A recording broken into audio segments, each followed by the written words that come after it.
welcome to another episode of the Black Guy Who Tips podcast. I'm your host, Rod, joined as always by the birthday girl. Yay, Karen. And we are live on a Tuesday night, ready to do some podcasting. Find us wherever you look for your podcast. We be out there in the podcast streets. Leave us 5-star reviews on Apple Podcasts. I thought we might take the day off for Karen's birthday, but I left it up to her completely, and she wanted to do a show, so she wanted to hang out with y'all. Yeah, because I took a nap. One of my favorite things to do. I'm not even gonna lie, that sleep was so good. Yeah, it was a good nap. And we woke up and I didn't know what we're gonna do. And Karen said, you want to do a show, or we don't have to? It's totally up to you. Your birthday.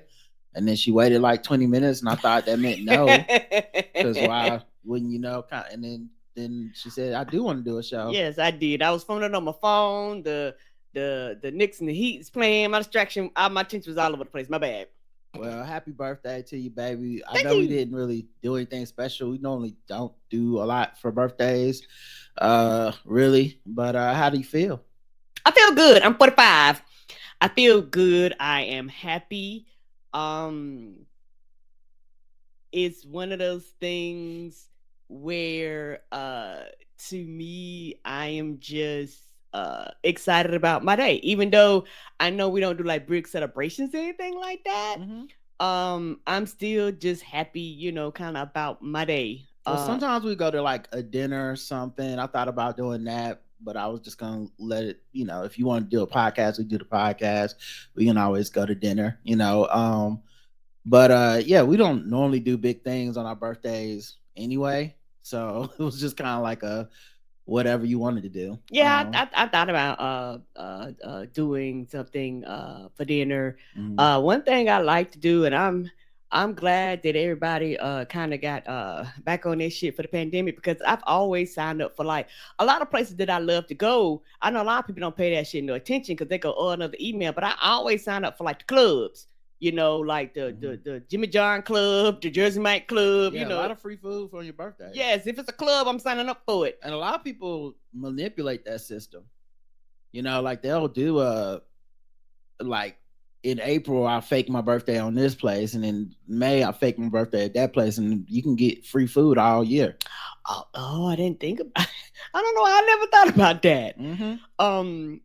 But I glad that everybody kind of got back on their shit, because it was a period of time where, my birthday would come and go and you wouldn't get anything, or either it would be like, well, happy birthday. I was like, well, bitch, I didn't sign up for your club for nothing. And so I guess since we post-pandemic, quote unquote, everybody was like, well, everybody back outside again, stop pumping out that shit. Let's get people to spending money, like they used to. And so everybody kind of back on their shit. So I'm glad. So, and a lot of them are like for the whole month. So, some of my favorite places are like, hey, you can, use it for the entire month. Oh yeah. Yeah, exactly. There's no pressure to have to do it on the day of. Do you have any banter? No, not really. But I know you do, because we talked about your car. Oh yeah, I do. Yeah. Give me a second.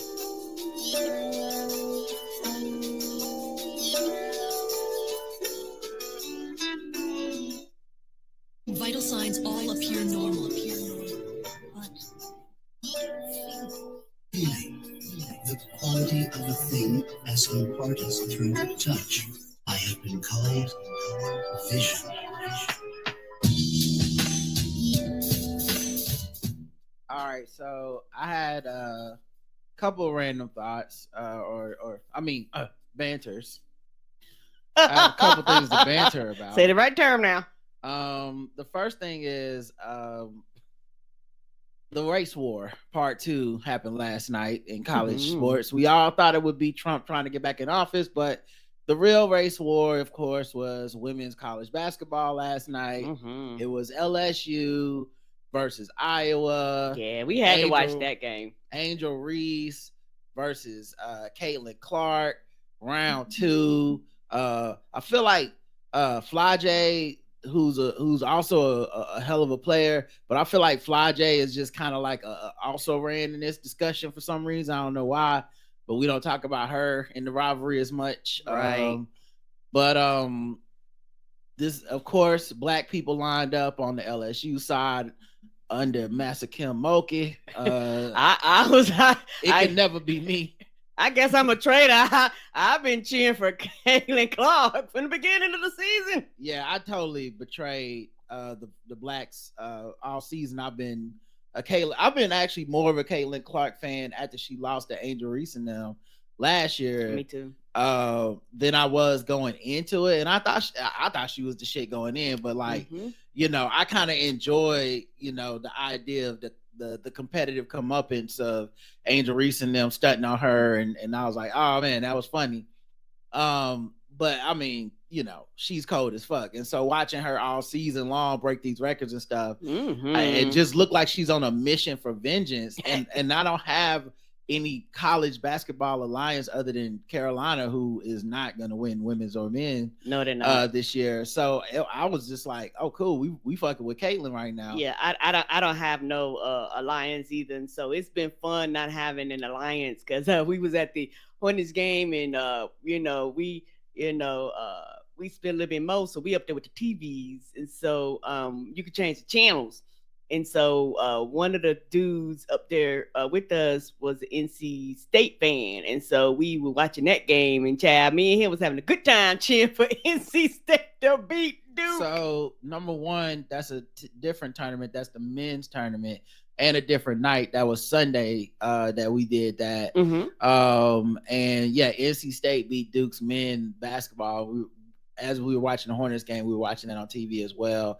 And of course, Karen, being the extrovert she is, was getting her life with these 4 NC State fans that happened to be sitting in our area. And she was, going out extra with the watching, making comments on every play. Of course. So that, they would give her some attention and they could, talk back and forth. And so it became a whole thing. Normally we kind of just watch the game and chill out, but it became just like a big thing between everybody. But it was cool because we all hated Duke, and that's a Duke loss is to me better than Carolina win. So watching Duke lose to NC State, to that big boy, when they giving him the business, they ain't had no answer for him. I love that everybody now is expressing their love for chubby ballers again. It's been a while. I thought y'all really lost the mark with Zion Williamson, and I felt like motherfuckers had just went complete fat phobia on us. And I was like, but we love basketball players that can ball and they fat, but some reason Zion didn't count. He got to lose weight or whatever. Right. And y'all gave him to us, so I'm keeping him. So even with him losing weight, I'm still counting him as a chubby baller for the rest of his life, and y'all can never take it away from me. And but anyway, the point being, last night was the race war, and the whites won. Caitlin Clark gave them girls the BI-isness. Yes, she did. 41 points, like 20-something rebound. I mean, not rebounds, assists. I think she had I don't remember how many assists. It wasn't 20-something. Oh, Angel Reese had 17 points, 20 rebounds or something. Okay, yeah. But they both was balling. Yeah, but yeah, she they both had double doubles. She went off last night. And it was just, to me, this thing where I had a lot of jokes. I tweeted about Race War 2, and I would add other hashtags like Race War 2, Electric Boogaloo, Race War 2, The Racing In, Race War 2, Race 2 Furious. That's hilarious. Revenge of the Whites or whatever. It was fun. It's really like women's college sports has been college basketball has just been a lot more fun than men's basketball, but mostly because the women stay longer, and so you have more of an identity with these players in a way that the NIL the way that the NIL and going pro early has kind of fucked it up for men, right? Where we don't know these guys unless they're one of these like Armando Baycott's, like I'm gonna stay till I'm 30 dudes. Everybody else is like, you get there, if you're any good, you're gone in a year. Yeah. If you're not any good, we ain't gonna remember your name anyway, because who the fuck are you? Right. So yeah, it was cool seeing her do her thing last night and not be intimidated. and really was on a vengeance hunt. And I was so glad for her them winning, because she would have been well within her rights last night to do the "you can't see me" to Angel Reese and them. Like, hey, okay, I beat y'all this time, and now it's my turn to be, the one that talked that shit. Because she could have absolutely been the one to talk all that shit. Yeah, it was 12 assists, 7 rebounds. Okay. Yeah. So she could have been the one to talk that shit. She earned it. She did beat them. She never looked nervous. It never was a thing. When it got to the end, it's just they just kept making plays. They ended up winning by like double digits. Mm-hmm. And them girls was shooting. Yeah, it's funny because Haley Van Lith, the white girl on LSU who everyone was praising just like 24 hours ago, when she took the slings and arrows and spoke up for her black teammates and said a lot of the criticism they experience is racism, and that she's a white girl and she does a lot of the same taunting and shit, and nobody calls her out and says she's not classy, and no one's writing shit about her to make it seem like she's some type of terrible person, right? Because there was a write-up in I think the LA Times where the author of the article called this matchup like Iowa's, basically good girls versus LSU's dirty debutantes. Oh no. Yeah, and dirty debutantes, if you're of a certain age, has association with it. That is a sexual one, because it's a series of porn series by this dude Ed Powers. So it's basically like sexualizing the quote unquote black teen. And we deal with the hypersexualization of black people in general, black women also specifically, and it's college. And then it's also you're going compared to the pristine college athletes, good girls of these white children. So you got this like two different vibes going. And Haley Van Lith stood up and spoke out about the racism and blatant bullshit. And so she was like, these my teammates. She was everyone's hero, not just an ally, but what they say, accomplice. Like, she was down for the crew. She was representing for the blacks. And then last night, I thought she was an accomplice again. I thought she was an ally again. I thought she was putting forward what we want white people to do, because she sat up there and ate all of them buckets from Caitlin Clark, and they didn't double team, blitz, trap, nothing. And Caitlin was like, "Oh, word, take these. Whole thing." I believe Kim Mulkey, she might be more down than we thought. I saw a video of her giving dap to some black dude, and it looked a little too sweet. It looked a little too effortless. I said, maybe the allegations are false. I don't know. I've been hearing she's a racist, but maybe she not. I don't know. It's the dap tells the truth. She been around us. I'm not saying they don't make her racist, that she ain't racist. You could be racist and just been around black people a lot, but she definitely been around us a lot to give that kind of effortless dap. It was intricate too. It got all the way to the snap, and it was like a random black fan. It seemed like not. Maybe it was a plant and they fooled me. Maybe it was AI. They got you. But they had the right numbers of fingers. But she so they end up losing. And Haley Van Lith becomes a meme. I mean, she literally became a meme. Haley hit a 3, and then you see Haley turn around and do the shrug towards like her own teammates, like, "Fuck y'all want me to do about it? I'm right. I'm doing the play. Like I can't do it, but like we have. But the thing is, I was so dangerous. If you start kind of double teaming Caitlin, everybody else gonna be like, "Oh, bitch, I can shoot too." Boom. Well, that's the thing. Last year they did that, and everybody else wasn't hitting. So a year later, the plan of like, we'll just let so I have more to say. So basically, the other part of this is Haley took the L, and we all blame, like the coach didn't. They did, that shit. The truth of the matter is, Caitlin is. They keep saying Steph Curry, but I say Larry Bird. By just Larry was just he was one of them ones. He was. No one wanted to give it up to him. It is what it is. Right, could barely get off the ground, but would bust your ass. White people loved him, and we kind of hated him because how much white people loved him. And I feel like Caitlin's going through the same thing of like, the hate isn't really about her. She hasn't done anything or said anything or whatever to even warrant hate. Like she as much as she's a showboat, she don't like down her opponent. She's never like these motherfuckers sorry. She's a highly competitive person, but is all the other great players in the NCAA. Right. But because of how white people feel about her, talk about her, we've all decided, quote unquote, that she's like public enemy number one. For some reason, you take her down. And this is where black people go too far. They lower the bar too far. And they're just going to end up making her more of a legend.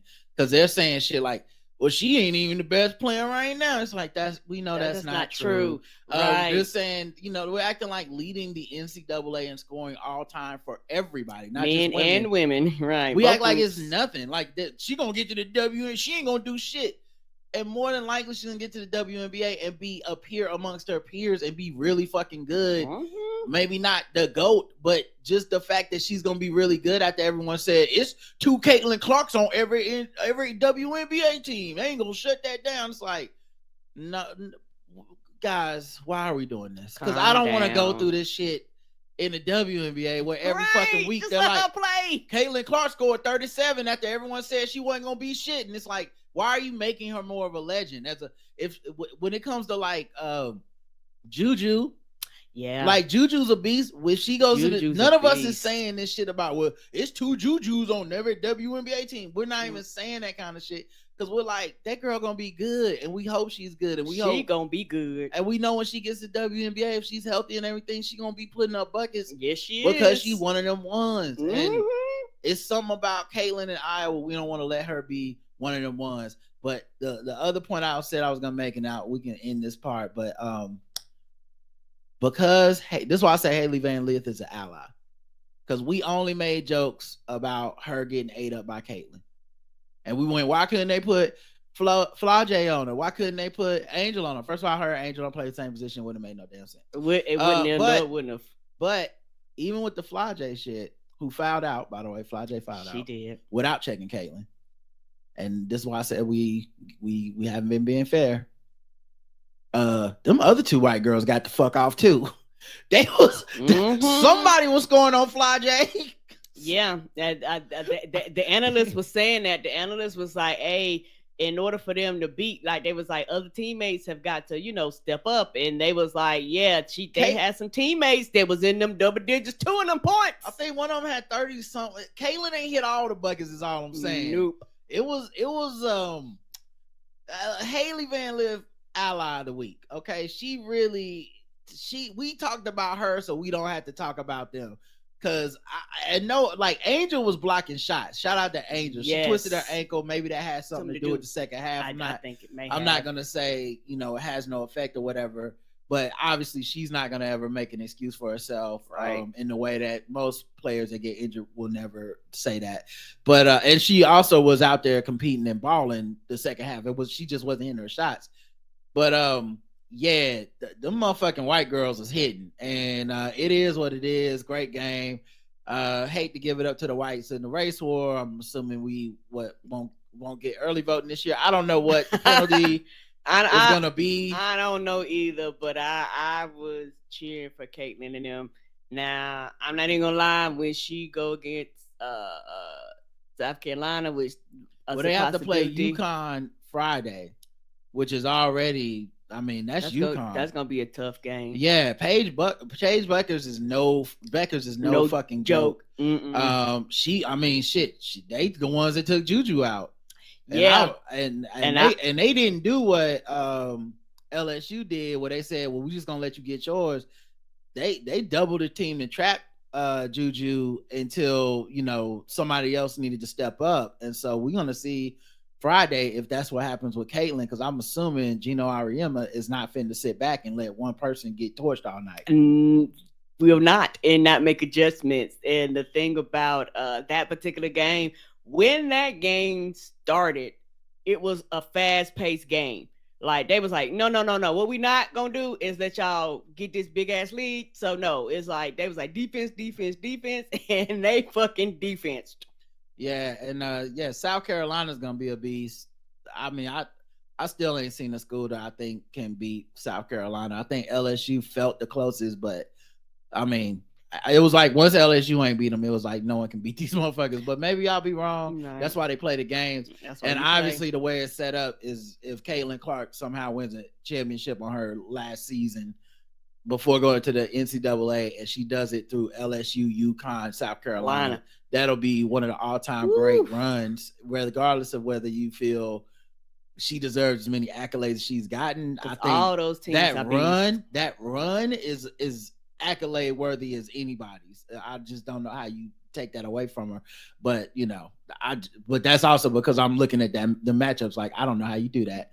The second thing, we've lost a lot of recipes and stuff through the pandemic, and apparently Best Buy, which has now become basically like an Amazon where you can stop by and pick up your stuff instead of Amazon where they mail it to you. Right. Because they do mail stuff, but they still have some brick and mortar stores, but they're sparse. They're basically like a warehouse inside. Right. They have sections. They have nobody that works in the sections. Nope. There's no experts anymore. Nope. And so, as I told y'all, I want to get my speakers replaced because one of my speakers in the back is busted, and so I'm just like, cool, time to get a new speaker. And I'm tired of riding down the street with my sound. And so I go to Best Buy on their website to be like, and they let you put in your car make and model, and you can be like, okay, here's my car make and model, what parts go with it, right? And I already see it's like, okay, you can put your speakers and buy them here, and then for the installation, it's a different location. And it used to be most of the stores had a car audio department in the store that was on site in almost every Best Buy, and they would install it. But since the pandemic, in Charlotte at least, it's gone from like every Best Buy where you have like probably 6, 7, 8, 9, 10 Best Buys in Charlotte to there are at the last time I got my radio replaced, there was one in the Charlotte area. This time there's like 3, and this time there's 3, and one of them's by us. And so it was like I could see online, I was like, buy the speakers, get it installed at another location. So you can't buy the speakers and get it installed at the same place. It make sense, y'all. It is stupid. So and I just figured it's an inventory thing. I said, okay, maybe this one location, maybe they only do car installations and stuff. But I said, let me drive out there and see. We drive. Turns out this location where you get it installed is now the Best Buy warehouse, which I didn't know that was a thing, but it used to be a store. Now it's just a warehouse. So I'm like, okay. And it doesn't open at the same time as everything else. So no, it does not. We drive, we go to a different one. I buy the speakers there. I go, hey, where's the audio speakers, whatever. And I'm like, since I'm already out, might as well get them in person. Right. I go to get the speakers. Once again, no one to help me, no one in the department, no experts. Used to be a time where I, as an introvert, I used to hate going inside Best Buy, and I blame myself because I didn't appreciate it at the time. But they used to come over, can I help you? And I'm like, I already know everything. I don't need help. And see, I already did my research. Yeah, but now, as the other person, I'm like, yes, please do help me. Well, Karen just likes to talk to people. Yes. So it wouldn't matter if she did know. She just want to have a nice conversation. Yes.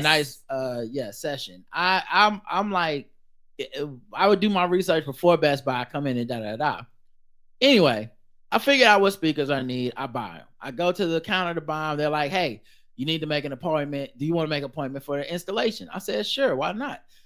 Boom, set up the installation appointment. Cool, it's going to be Tuesday at noon. I said, that makes sense. No problem. Get home. The next morning, I get a call from Best Buy. I'm like, hey, what's going on, Best Buy? And it's like, hey, this is so-and-so from the auto installation department for your appointment.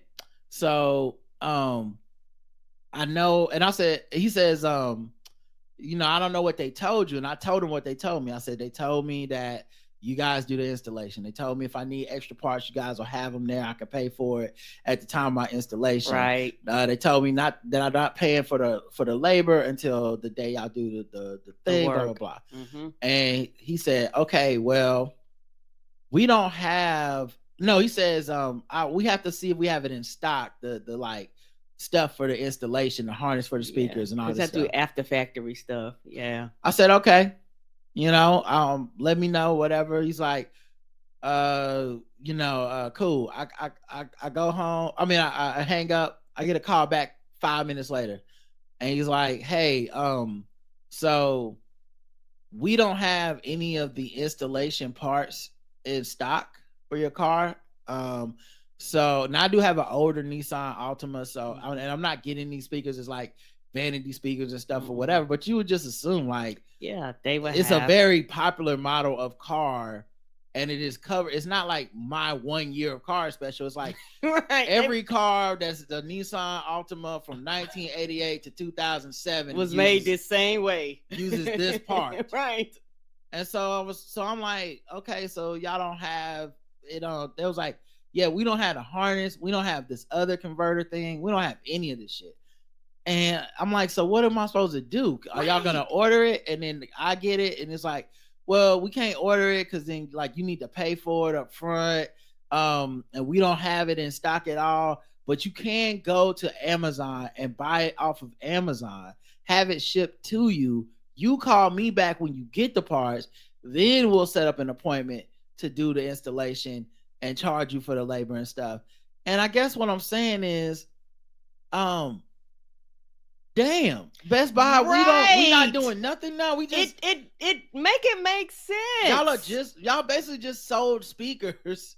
And that's like, if I would have known this, I could have just went ahead and bought everything myself or went to like a mom and pop, stereo installation because I know they would have it. Yes, they would. But like, I guess what I'm saying is in general, a lot of, and it's not just this car thing, it's everything. The bare minimum is what's happening right now because I don't know if it's just we're broke. I don't know if it's just like, once again, pandemic sped up things that were going to happen eventually. And now we're at the point where it's like a la carte. Like, we don't plan to do any labor. We don't keep anything in stock in our business because that would require taking up space. And of course, some resources that don't get used all the time. So like, should we keep converters and speaker harnesses? Should we keep those things on hand? I mean, we used to, but then we realized during the pandemic, fuck it. You go get it. We don't need it. Right. I hate that shit. And it's very, very frustrating because I feel like this. Everybody goes, YouTubing myself and shit until there's some shit you don't know how to do. And then it's like, bitch, I need a professional. Professionals are professionals for a goddamn reason. I do not know how to wire my car. I don't want to learn how to wire my car. I don't want to figure the shit out. Why don't you order it? Why do I have to order the shit from goddamn Amazon? That don't make sense. You can do this.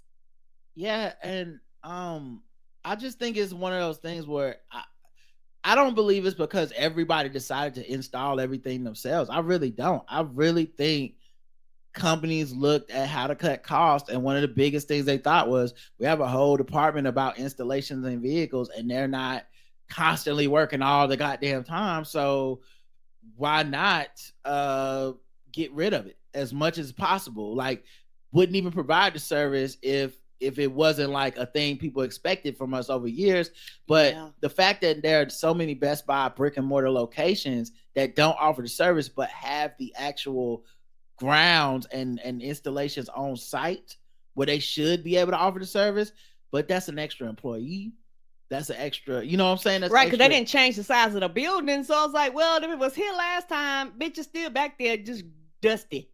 So I just think it might have sped some things up. Maybe people are getting less work on their cars, but cars in the South are just one of those things that's always going to need.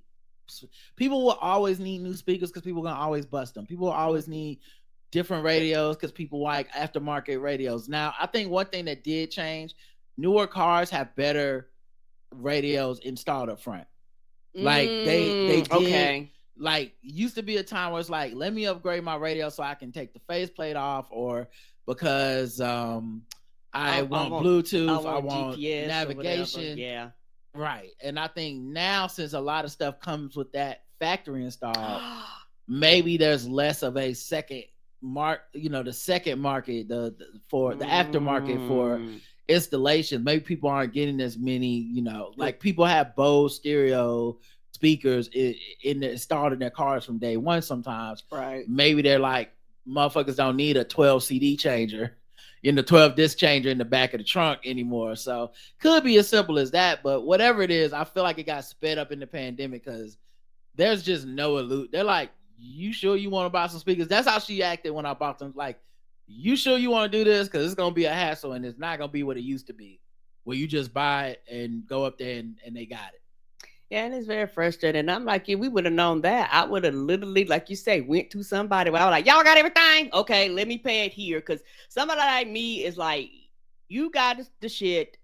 I'll pick what I want. I'll pay you right here. Let's move the fuck on. Like, this one store got it, one store ain't got it. You know, like that shit is very inconvenient for the cut. And I could see somebody going through that once or twice and be like, well, fuck it. Why am I even using, which actually makes people use it less because it's so goddamn inconvenient.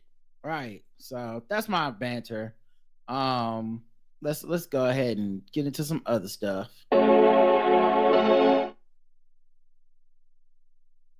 Psycho music.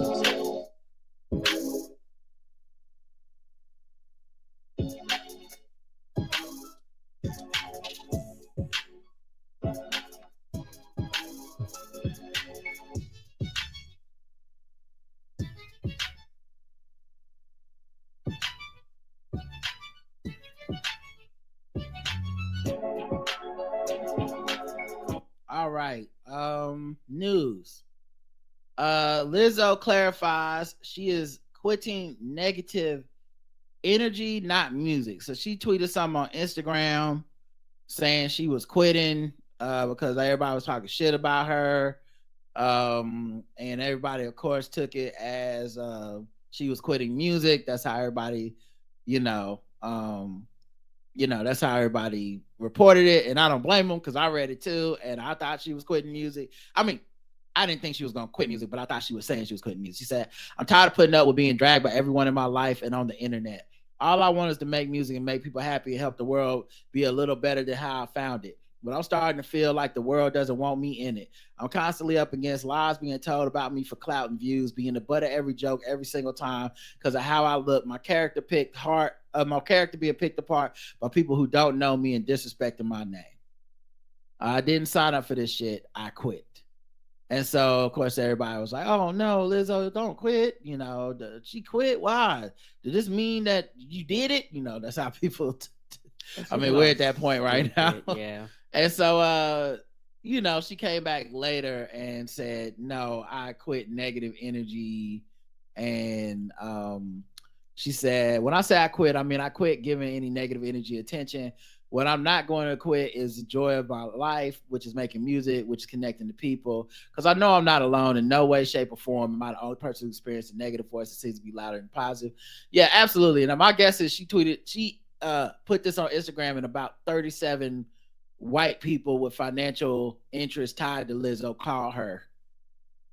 Yeah, it's like, you might need to clarify this, baby. Agents, like just people like, hey, I'm impacted by this. You right? Good? You good for real? Like what we need to do, because you got 2 more albums on your contract. What we can't have you do is just quit, okay? Right, and it's also one of those things, easier said than done.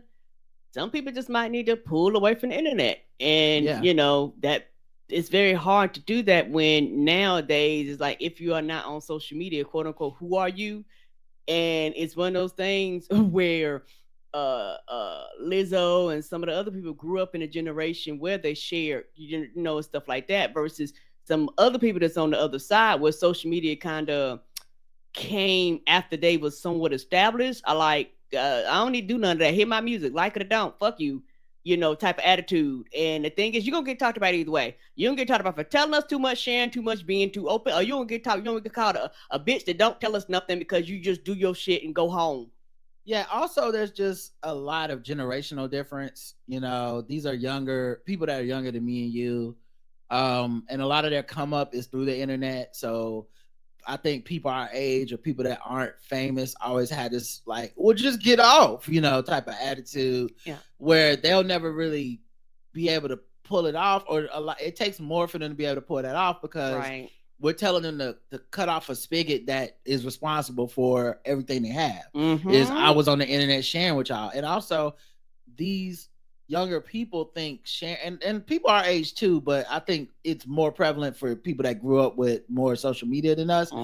They think sharing makes them relatable, and they haven't fully accepted the blowback, which is the relatability also can mean that you're giving ammo to people to use against you. Yes, you so are. like, yeah, you're more relatable in that you show that you've experienced depression, but also because you share so much, everyone knows you want to be liked, and they know that your comments, their comments about you get read, and they know that things get to you, and they know, and so they use that pressure of you wanting to be a good person or seen as a good person.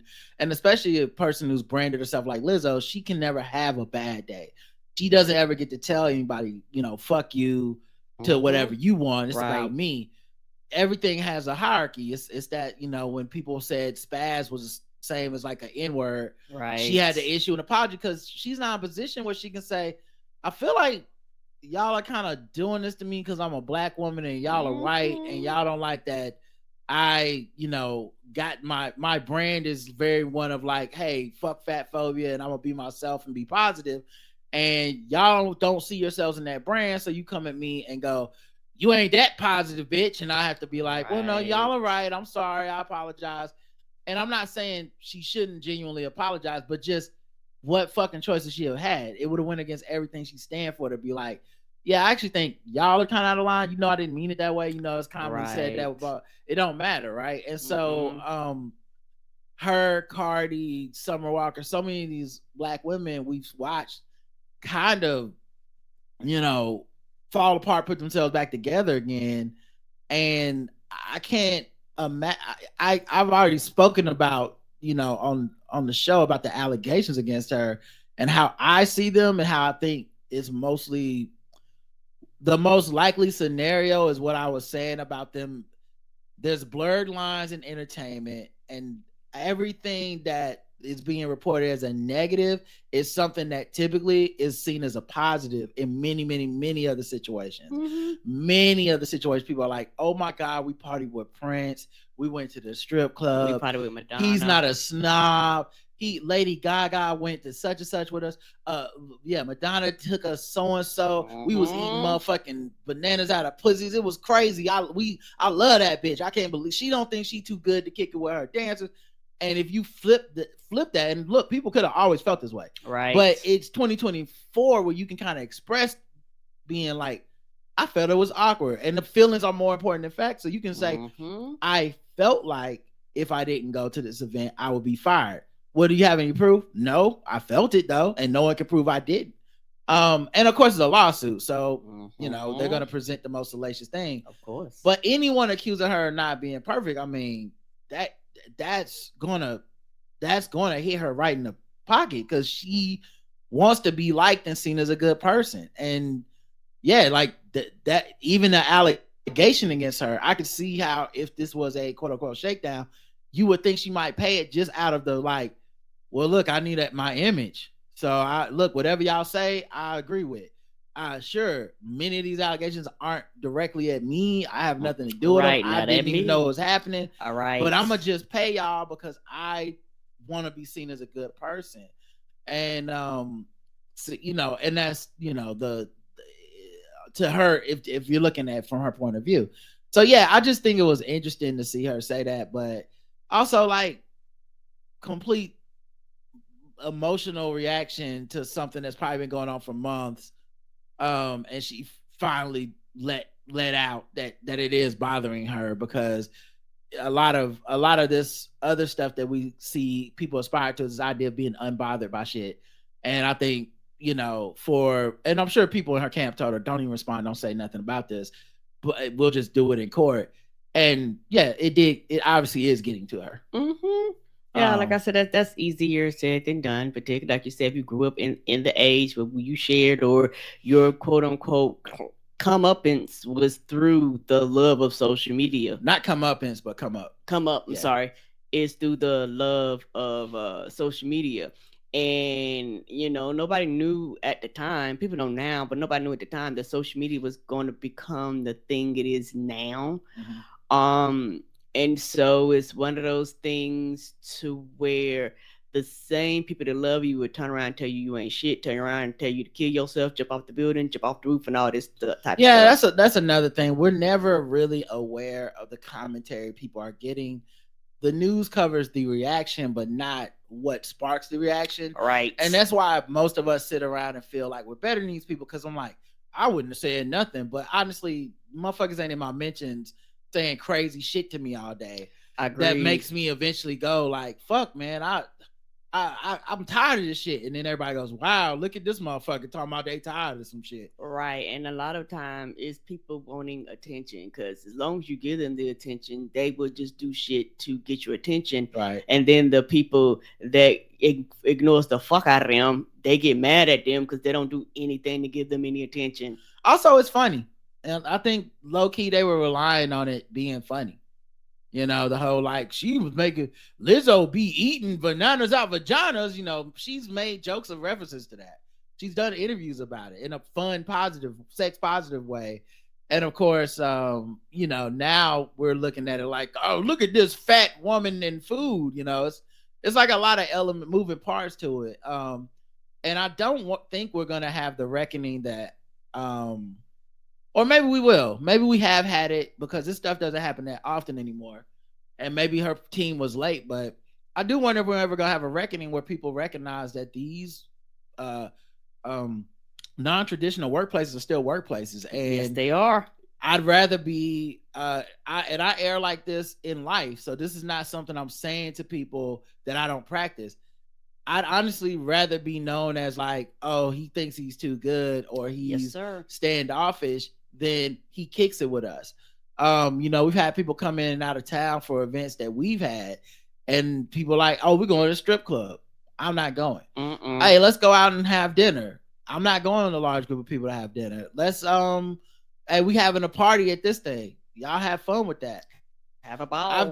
And I know, you know, it doesn't necessarily mean something bad. It doesn't have to be bad, but I just have seen the extreme cases of things going wrong, and no one ever has any no one wants to give in to like this idea of like, well, what could the good version of this be? They always go to the worst.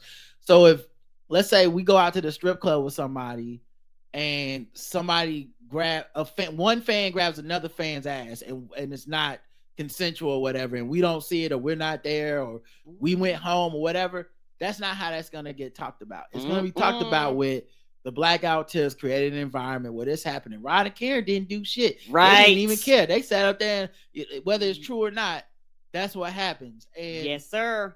I've seen it happen with like the Bourbon Ball. Yes. I've seen it happen with a few events, that Hennessy Palooza shit. And I'm not saying that people want to up and up or not. I'm saying no one considered that, oh, no, that's not what happened, or maybe it wasn't as nefarious as you think.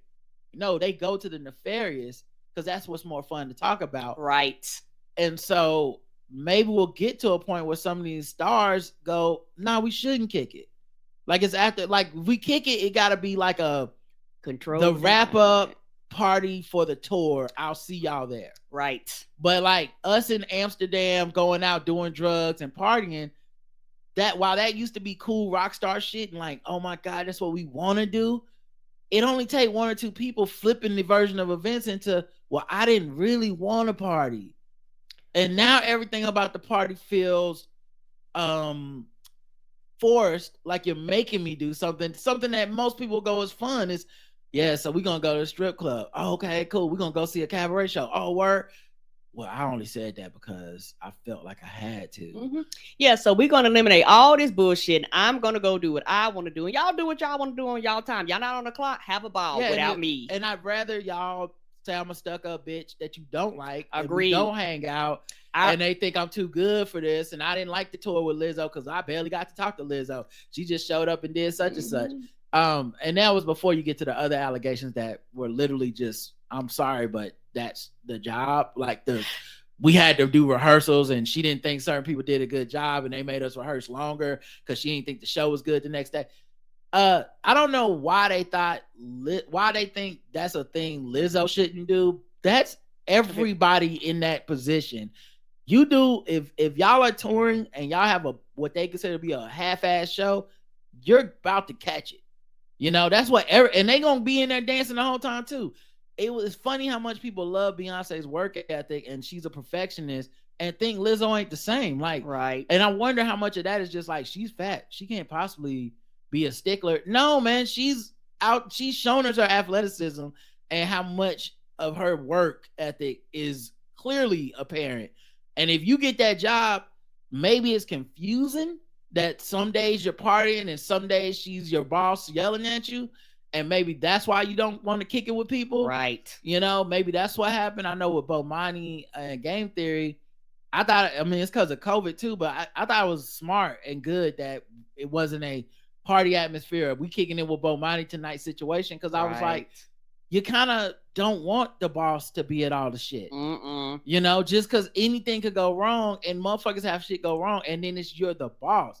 So it's not me and so-and-so don't like each other. It's me and so-and-so don't like each other. And Bomani was right there and he didn't do nothing, you know? Right. So it changes the dynamics. And I wonder how much of that is what happened with Lizzo. But yeah. Child, like I said, I don't have the problem, but I'd rather y'all make a snippet online talking about I put my hand and said nope. And everybody went on about their lives. Guess what? She not accusing him of doing a goddamn thing other than saying no. Karen's talking about Anthony Mackie. Yes. But yeah, I agree with you completely. And that definitely recontextualized the Anthony Mackie thing. And it's the downfalls that people don't talk about. You know, they think everything's all good because they are all good. Like I would never do that to Anthony Mackie. Well, you don't have to be the one to do it, but it just take one person. And now we talking about how he's a piece of shit. Right. Keep in mind, all he said was no, and he's a piece of shit to some people, which is crazy to me. Which is nuts. But yeah, so I we'll see what happens with the trial because it's still going to trial right now, and it doesn't sound like they're settling, which means we're gonna hear these allegations in a court of law. And I'm interested to see how it's taken because to me, doesn't seem like they really have much of a case, but I mean, directly at Lizzo, but I still do think there's an argument that they have a case just on a workplace issue, just like hey, this workplace is a frivolous workplace where we are doing too much friend shit and it's fucking up the work shit, you know? Yeah, and that's why a lot of people, even at their regular job, a lot of people fail to realize that's why a lot of managers and supervisors do their job and go home and they keep a separation there for a reason. And I feel like I'm the reason for our show where we don't kick it and hang out and do all that stuff because Karen would be like, we can all go party and do shit, like kind of person. And I remember being, you know, I think our first live show or whatever being like, no, we can't. Yeah, we talked about that. And I'm like, and this is what I described essentially like this shit that's happening to Lizzo. Like, it just take one person and you don't have to even be aware of it, but they could be having a bad time. It's the fact that you were there and couldn't read their mind is the problem. You're the problem. The fact that these women didn't have a single instance of, oh, we told Lizzo we didn't want to do this, and she said, you do it or it's your job. That's scary because she didn't say anything to them like that. And then like people that were intermediaries they'd be like, well, so-and-so said something. Well, we don't know that Lizzo was aware of that. We don't know that Lizzo agreed with that. Period. It's on her because her name's on the marquee. So yeah, you gotta think about it. Most people don't think about this shit because until something goes wrong. Yeah. And most people would never be in a situation. They're trying to find where they over shit to be accountable and or responsible for shit. Yeah, or where their name's on the marquee because right. You know, it's this weird thing where what a lot of people don't understand about entertainment is Lizzo's name is on shit and she's kind of the boss, but she's never really gonna be the boss when it comes to this kind of stuff because you delegate a lot. So the person that's really in charge of the dancers is never going to be Lizzo. No. Lizzo has a person that's in charge of the dancers show up. When Lizzo is there, Lizzo's the boss then she leaves. And if somebody get fired or something, Lizzo ain't firing you. It's going to be somebody else firing you. Oh, right. You know, same thing for tour management and all this stuff. It's a weird thing. Your name's on the marquee, but are you the boss? Kinda. Not 100%, right? Because you're not supposed to be able to do all that shit. Like, Oh yeah, don't worry. I also booked the tour stops, and I know what's going on with the soundstage. All that stuff is somebody else supposed to do it. Yeah. Doja Cat calls out her fans for comparing her hair texture to pubes. Over the weekend, she hopped on Instagram Live for a quick session with fans, and in the conversation, she addressed people who've been living in her comment section about her, speaking about her hair, featured on in the cover art for her forthcoming single, MASC Mask. I'll show you the picture of her hair. That is the art work for her single. Can you see it? It was blonde 4C hair, like maybe she dyed it blonde or something. Right. Now she is South African. She has a long history of controversial racial moments. We've covered them well on the show. The, kicking it with white supremacists in chat rooms. The Didn't Do Nothing song, which is based on a white supremacist trope that black people who are killed by the cops, they call them Dindus, because they say when the community protest about them being killed, they always say he didn't do nothing. He didn't even do nothing. Why they kill him? Wow. Yep. It's extreme. Like, it's high level racism. She kicks it in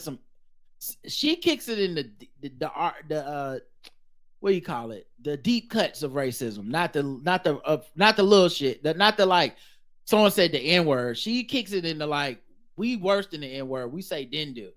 And only like 12 white people know what it means, but all 12 of them racist. And then the other one, she had a t-shirt that had a racist white supremacist person on it that she took a picture of and put it on her Instagram, and then took it down without really apologizing. But it was too late. Everybody saw it. And I've always thought she signals towards racist. I think she maybe it's a true mark of equality in that she is a black woman rapper who is a piece of shit, but everyone fucks with her. Right. Which I think people used to think, and I actually kind of enjoying this era, people used to think, well, it's because black women wouldn't take that shit. They're better than that. They more moral. They'll shut that shit down. And between her and Sexy Red, I think we have proof that, black women rappers can be provocateurs and pal around with racist iconography and all this other stuff. And at the end of the day, they're not gonna get canceled. They're gonna be fine. People, the other black women rappers still collab with her and still fuck with her. She's not a pariah within the industry. And honestly, like I said, a lot of people are gonna use that as judgment because we have a double standard. I'm not even judging the black women fans because I've been listening to and entertained by dudes where I'm like, yeah, Kanye West said some racist shit, but I mean, this last album is good. My Beautiful Dark Twisted Fantasy still goes hard. Or Lil Wayne said that dumb shit about Black Lives Matter and the cops, but Millie comes on and I'm like, that motherfucker can rap, So I think we're there with some of these rappers that are women now, but the people in her comments, ma'am, them are your people. Like, this isn't you getting trolled by some non-fans. The same thing goes with Candace Owens and her pictures of her baby. You can't pal around with anti-blackness and fuck with white supremacists a little bit. No, you're either in or you're out. You're over there now. I saw a picture from Candace Owens' baby shower, and she was like the only black person there, and she was sitting in the back like she's supposed to. And I was like, yeah, of course. Oh, that's that picture that been going around with all them white girls. I was wondering what the fuck that picture was. Yeah, of course, though, right? Right. Like, for all this, we not a monolith, and she did what you make a point to not be within the community. Yes, you do. You said and did a lot of shit to make sure nobody fucks with you. That's black. Right. So when you do your baby shower, we can't tell that anyone else black is in that picture. We sideways squinting our eyes at one woman like, is that maybe? She might be mixed. That's bad. And I think Doja is reaping what she's sown in piling around. Like, yes. She don't have a and I think, look, I don't know if she's racist or not. I know she's black and South African or biracial, whatever. what I would say is she has signaled to a certain demographic of people that I don't even think support her music. Like, I'm not even sure that those people go into those rap shows and fuck with her like that. I don't know if it's like she grew up on the internet. I think I have a theory, but I can't confirm it. I have a theory that she thinks edgy is the devil because she does a lot of devil and demon imagery and blood and all this stuff, and she'll like ugly herself up on purpose to be like, look at how ugly I am. I'm a real pop star. I'm edgy. I'm over here. And I wonder if racism is one of those things she thinks, yeah, and this too, like the way that I'll take a picture with my teeth blacked out and my face with no makeup and looking like I just got beat up and go, oh, because I'm fucking edgy. I'm you don't know what Doja Cat will do. And I wonder if one of her things is, and I'll pal around with white supremacists because you don't know what I'll do. Mm-hmm. And that just lets you know what kind of person she is. Yeah, any attention is good attention, and I don't subscribe to that. Yeah, it's very troll behavior, you know. Mm-hmm. And look, some of these troll artists, I think Sexy Red, Lil Nas X, like the trolls, there's a benefit to being kind of a WAP is a troll song that is one of the best songs that, you know, like it makes sense that the attention economy rewards trolling, but what you choose was within the bounds of trolling says something about you, and she think, right, hey, white people and white supremacists are cool, is okay, and then she comes out and says, yeah, and everybody, there's a lot of trolls that don't do that, but yes. My hair is 4C hair, which a lot of you don't care. That's fine. But I'm noticing a consistent pattern of people in my comment section comparing it to sheep pubic hair, comparing 4C hair to pubic hair. Really? Yeah, these are your fans. Yep. You know who else doesn't? You know how many other black celebrities and artists that have 4C hair don't got to deal with this? Right? Almost all of them. Come on. Almost all of them. Like that, and I get that women don't gotta be, you know, beat to the gods and all this shit. But like, there's plenty of like transparency posts. It's like Viola Davis without a wig, and we just go, her is beautiful. It's 4C and it's beautiful. Mm-hmm. Who, you know, like we understand a protective style, we understand a wig, we understand all that stuff. You coveted fans that don't. They're like, ugh, that's not why I fuck with you. Right. Yeah, isn't it fun? They probably think it's getting in on the fun. Mm-hmm. Like when them people was talking about Candace Owens' baby calling her half-breed and shit in her comments, they thought, yeah, because, right, don't you believe this? Don't you believe this? Oh, so we can't troll yo baby? You've been trolling everybody. So, anyway, shout out to Doja Cat. Girl, I guess. R. Kelly issues a warning to anyone making fun of Diddy's recent home raids. They ass could be next. They got an interview from the jailhouse, apparently. Yeah, they say audio, and I'm like, of course it's audio. You gonna get video of R. Kelly? He's in jail. It's a phone call. But yeah, I guess he thought though, you know, listen, he's doing that thing Bill Cosby did, and where it's like, once I'm getting busted for shit, now I gotta act like they be doing this all the time. So, you know, I can't. If they get OJ, they can get anybody. You know, it's like, well, y'all both did it. I don't like what. Who is they? Wow. Crackers is tricky, baby. Well played, Crackers. Well played. Yeah, I guess it's supposed to believe the man is setting people up. But yeah, R. Kelly joined Clubhouse via phone. Clubhouse still around. Wow. I'm surprised it's still functioning. That started at the beginning of the pandemic. Yeah, it did. He was on a phone call with Whack 100. During the conversation, Kelly expressed his opinions on the controversy and criticized both the investigation and the reactions of others. The shit is crazy. Motherfuckers out here laughing, making comedian jokes, and doing all the other shit on the radio and everything else, but they ass could be next, he said. That's what's so-called fucked up about it. They so stupid they don't even realize the moves that's going on. I don't believe none of this shit. You could tell me about Puffy, you could. about anybody. You could tell me on the news the weather, the sky is blue. I'm not gonna believe this shit because if I'm in it now and I know what they did. So this once again is I'm innocent. Don't believe any evidence, and now we can never believe anybody ever did anything that should go to jail because R. Kelly in there. So yeah, there you go, Karen. I guess R. Kelly said, gotta be careful. It could happen to any of us, y'all. Boys could be knocking on it. The alphabet boys be knocking on your door. Next thing you know, you going to jail for sex trafficking. Not the alphabet boys. I know how it is. You go to jail for sex trafficking. You ever just look up and be like, damn, I hope these cops don't frame me for sex trafficking tonight.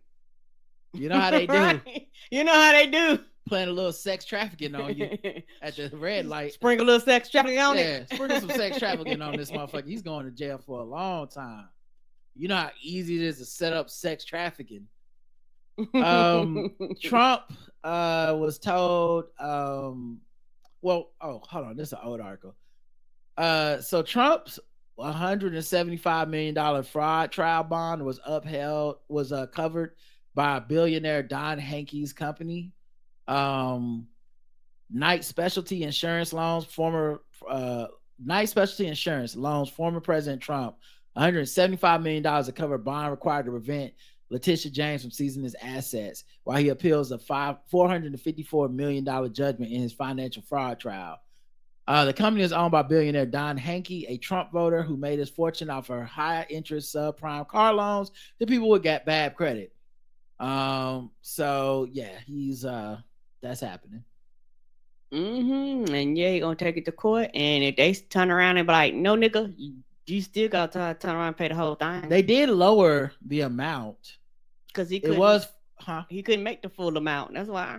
Well, they also lowered. Well, they didn't have to lower it. Oh, okay. They could have chosen to uphold the amount, and then Letitia James would have been able to seize his company and start selling shit.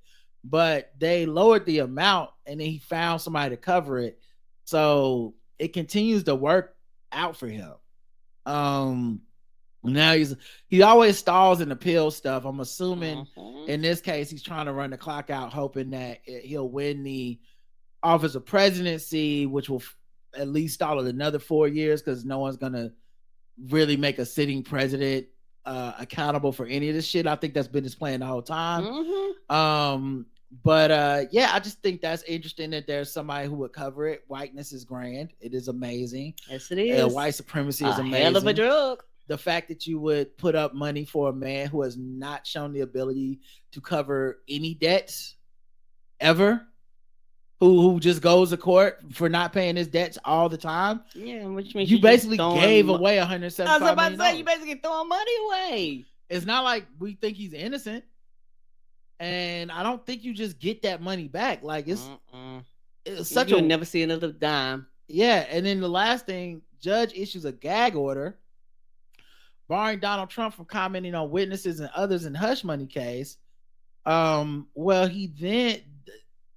then went and talked about the judge's daughter. Right, and the judge had to extend the gag order to now you can't talk about family members and other people too. And he's consistently done this. This is why I'm not on the side of the Fannie Willis needs to go people.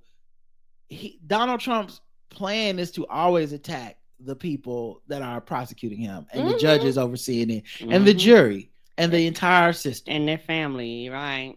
And so this idea that you can present a certain amount of people or a certain type of person that is beyond reproach, that Donald Trump will go, well, damn, you got me dead to rights. There's nothing I can say about this person.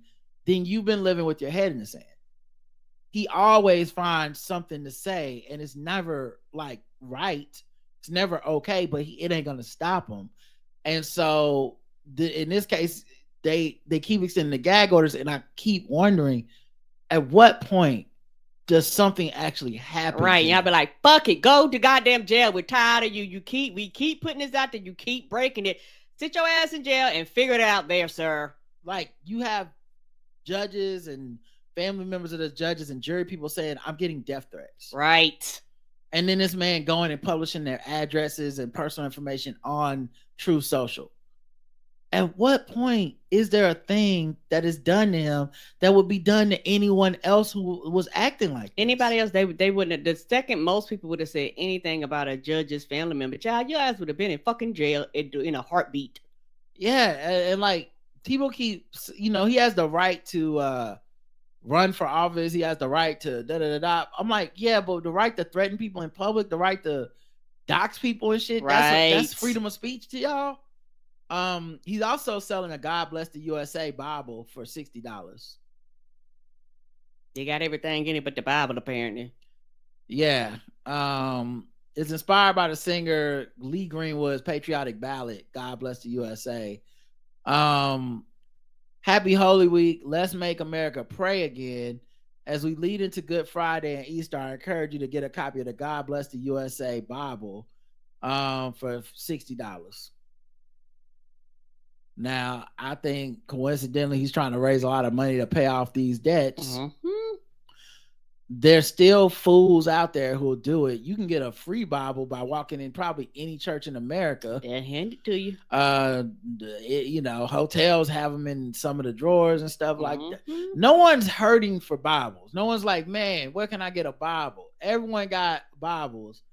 I don't know who gets the proceed for the Bible money these days. I mean, King James is the Trump version of New King James. Is this what King James did? We witnessing the King Jamesing of the Bible again, where I hope not. Like 1,000 years from now, it'd be like, oh, the Trump version of the Bible, Trump edition. No, sir. People gonna be reading it. I would be okay with this, honestly, if the words were written as Trump now. In the beginning, what a beautiful beginning it was. It was the greatest beginning of all time. Some say even better than the beginning with God when I created everything. And on the 8th day, he created me, Trump, and he knew the world was great and it was done. Like, I would love to see. I love to see. And this Eve, she was a nasty woman. This nasty. Oh my God, what a bitch, this Eve. She's lying. She's like, making Adam eat the apple. He didn't want to eat the apple. He wasn't hungry. He had just had some sandwiches. Yeah, he had some Trump steaks. But called everything fake news. Right. They said the snake was the devil. Fake news. He was just trying to sell some apples. Yeah, I do think it's ridiculous, but the fact that people will buy it, same way they bought those sneakers. It really says a lot about how unserious our country is, and the people that we're voting with. It's just an unserious. We're in a post-serious society where this is some idiocracy shit, and it's happening. Yes, it is, right before my eyes. It also includes the U.S. Constitution, the Bill of Rights, the Declaration of Independence, and the Pledge of Allegiance, as well as handwritten chorus of the famous Greenwood song. All this shit. Where are you gonna have space for the 144 books in the Bible? We just not gonna have space for them. I guess we just gonna tear them all out. It's like, go to the Pledge of Allegiance, and then we'll go to 2 Corinthians. So yeah, it just feels like he's trying. I mean, all this stuff is so blatantly a grift, and it's weird that there's one part of our country that is just, they're either in on the grift, meaning we're using this stuff to fund him because we just fuck with him so much that we don't care that it's a very transparent money grab, or they're stupid. And I don't know, or both. And I don't know which is dominating, but at this point, it doesn't matter. You're just complicit. Yeah. It's stupid.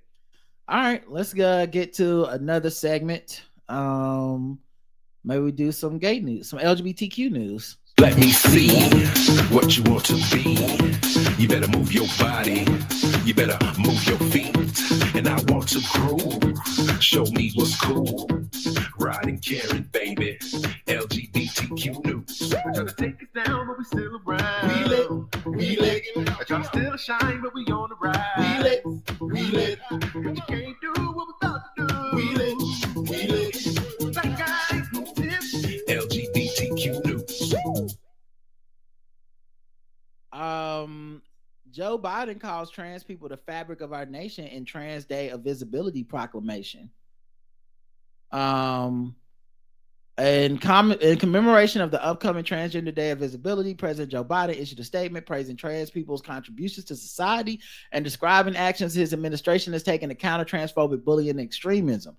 Additionally, many members of Biden's Department of Health and Human Services also issued their own statements affirming that community health depends on supporting trans people too. Transgender Americans are a part of the fabric of our nation, Biden wrote in his statement. Whether serving their communities or in the military, raising families, or running businesses, they help America thrive. They deserve and are entitled to the same rights and freedoms as every other American, including the most fundamental freedom to be their true selves. I'm proud to have appointed transgender leaders to my administration and to have ended the ban on transgender Americans serving openly in our military. I am proud to have signed historic executive orders that strengthen civil rights protections in housing, employment, healthcare, education, and justice system, and more. But extremists are proposing hundreds of hateful laws that target and terrify transgender kids and their families, silencing teachers, banning books, and even threatening parents, doctors, and nurses with prison for helping parents get care for their children. These bills attack our most basic American values: the freedom to be yourself, the freedom to make your own healthcare decisions, and even the right to raise your own child. Right. Yeah, so I thought this was dope. Obviously, it's expected of this administration and whatnot. What I thought was wild, and I don't know if you saw any of this, but conservatives were so upset because the day of trans visibility is also Easter this year. Now, the thing is, Easter changes every year. Yes, it does. Based on where the Sunday and the Sunday, and they rotate it around according to the Sunday. Right. You know. So, people were, and I at this point I have to assume it's willfully. I really can't imagine that motherfuckers don't know better.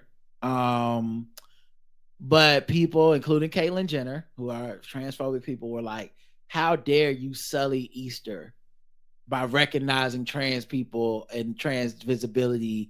This is about you attacking religion. Child, get out of here. Go ahead and celebrate Easter and go about your business. Ain't nobody stopping you from doing that. And also all these religious people, what part of the religion is this? You know what I'm saying? Like, what part of this is the Jesus part that we're like, yeah, that's just like Jesus said in the Bible. What you doing recognizing these trans people? You know, because he would be very uninclusive of the downtrodden and the people experiencing bigotry and oppression. He would always be on the side of the oppressors in this. But yeah, it was Caitlyn Jenner saying it was very interesting because people went and found her old post on social media of her celebrating trans visibility days in the past. So she does know what it is. She does know, what day it happens on. And when it was part of the marketing for her transition and the Kardashian TV show empire, it was all good then. Yes, it was. That was just, hey, this is all just part of the marketing. And I'm trans. And this is one of the reasons that the trans community never wanted Caitlyn Jenner speaking as if she was some authoritarian or expert or had some sort of traditional transitioning people was experience. Like, not you. Yeah, because politically, you're saying a bunch of regressive, conservative, Republican talking points because you've been seen as your whole life a rich, white, straight man to many people. Yes, that's and so been presented. You've ingratiated yourself in a community that is very hateful towards trans people. And yet you will not disavow yourself of your community. You're like, I want to be a trans woman who goes to play golf in the exclusive club where they don't want women, trans women, black people, all this stuff. But I'm Caitlyn Jenner. And I think those people are the ones who are right. And I'm wrong. And you're wrong. And if I say that, they'll allow me over there so I can be in the back of the baby shower pictures like Candace Owens. And that's essentially the approach that Caitlyn's had, and it's really sad to see. It has no bounds. A quarter of trans people have had healthcare disrupted in the past year. That's a lot. And it's because of these laws in these states. Right. Because regardless of who is the president, if you let your state slip into one of these Republicans' like hands. It's very scary because then they make it so it's extremely hard to get them out of office. But they're not passing a lot of the things that they campaigned on when it comes to like fiscal responsibility or taxes or extending the budget for the government. It's everything but the shit that needs to be passed. But they are sticking to and passing, and I don't know why people thought this wouldn't happen. But especially after Roe v. Wade, I don't know why people thought this wasn't going to happen. They're sticking to the social things they said they were going to do. Yep. And a lot of their social stuff is about oppressing trans people and passing laws where you can't get gender affirming care, passing laws where holding parents accountable, where you're chastising parents, where you're trying to take their children, where you're harassing doctors, threatening them with legal action and imprisonment and stuff, making it very murky as a trans person to just get routine shit done. If you're just like going in for your checkup and seeing what your hormone levels are, what type of drugs they're going to put you on, that kind of stuff, and the doctor's like, I'm scared to go to jail. Right. If that's the whole point. That's why when they pass these laws, they have nothing in writing. They have nothing concrete and they keep a lot of this shit that they do vague. If people pay attention to a lot of the shit in a lot of these laws, they keep shit vague on purpose. So no matter what you bring up, they can always fight against it because they can basically say that's not written. But it's not about written. It's about the spirit of the law. No, you didn't write it in there, but these are the consequences of the law you're passing. So regardless of what you're saying, the consequences are the consequences because this is how people are going to behave. Yeah, if you're the parents of a transitioning teenager right now, what are the laws in your state? What can you do? What is allowed? What is going to get you in trouble? This is purposely made this way so that you're scared, and in that fear, you don't know how to react and what to say. So it puts your healthcare in jeopardy. And as you said, with it being so nebulous in the description, insurance companies, hospitals, primary care physicians, they're not sure. Like, who can we do this procedure? Yeah. Who do we bill? They don't want to be sued. Do you have insurance coverage right now? How would we know? Right. And I think it's purposely done that way. So, and to think 1 out of every 4 trans people is like, I don't have access to healthcare right now at some point during the year. And this shit is going back and forth. Some of the stuff is like, this week a judge said it's okay, and then the next week a judge appeals that and it's not okay, and we got to wait for the Supreme Court. Well, the Supreme Court has to issue something. Everyone's left in a lurch. The same thing's happening with reproductive health care right now. It's a lot of stuff in the court system, and that's no way to fucking go through life. You know, it's definitely messing with people's quality of life. Meta, Facebook company, regularly allows anti-trans hate posts calling for murder of quote unquote pedophiles. This is another right-wing thing where they basically call people pedophiles that are openly queer of any type. And they're like, oh yeah, that's because you fuck children. That's what's really happening here. And Meta is supposed to be this place where they're locking down on all this stuff. It was a big thing for years. Many people get banned all the time. I don't know if it's still happening as much, but they used to get banned all the time. But just saying like stuff that wasn't necessarily bad even in context, but Meta had these very sweeping rules. Like, you can't, like, if you say men are trash, you're getting banned. Yes, you are. Even if you mean it colloquially, slang wise, as a punchline, whatever. It's like, you said a group of people are trash, but then people would find ways to be misogynistic towards women, and they'd be problem. Like, ding, that checks the censors. It's fine. Men are trash, you're banned. White people be crazy, you're banned.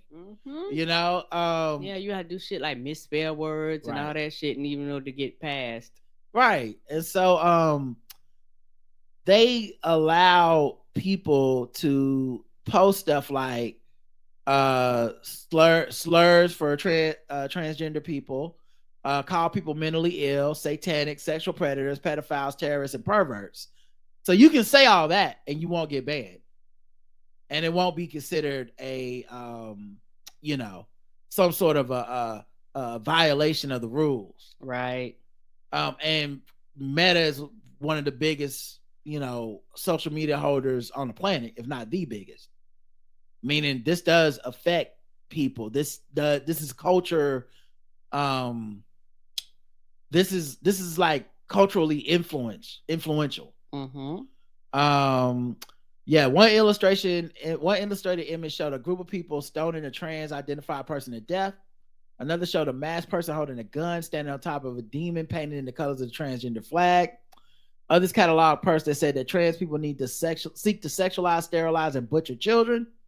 Others misgendered trans celebrities, mocked trans suicide victims, suggested violence against medical professionals, offering gender-affirming care, promoted conversion therapy, and called for the eradication of trans people.